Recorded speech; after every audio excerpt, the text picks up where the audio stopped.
নীলফামারীর গ্রামাঞ্চলে চলছে আগাম আলু চাষ, তাই ব্যস্ত চাষিরা। তবে সার, বীজ ও কীটনাশকের বাড়তি দামের কারণে উৎপাদন ব্যয় নিয়ে শঙ্কায় কৃষকরা।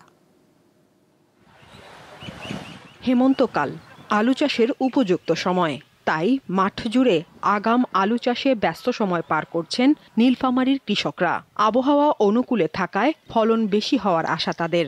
তবে বাজারে সার ও কীটনাশকের দাম নিয়ন্ত্রণে না থাকায় বেকায়দায় পড়েছেন চাষিরা। আমরা আগাম আলু লাগাই, 10 থেকে 15-20 হাজার টাকা খরচ হয়।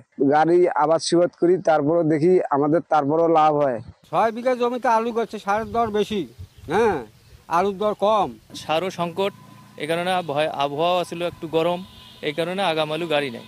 কৃষকরা জানান, জেলার খুচরা বাজারে প্রতি কেজি আলু বিক্রি হচ্ছে 14 থেকে 15 টাকায়।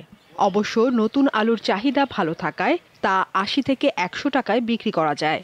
আগাম আলু উৎপাদন কম হলেও দাম ভালো থাকলে পুষিয়ে যায়।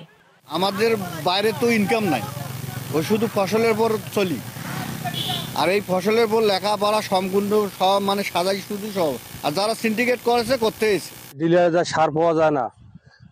যদি এই আলুটা যদি বিদেশে রপ্তানি হইতো তা কিছু হয়তো আমাদের ফায়দা হইতো, কিন্তু যে পরিস্থিতি দেশের।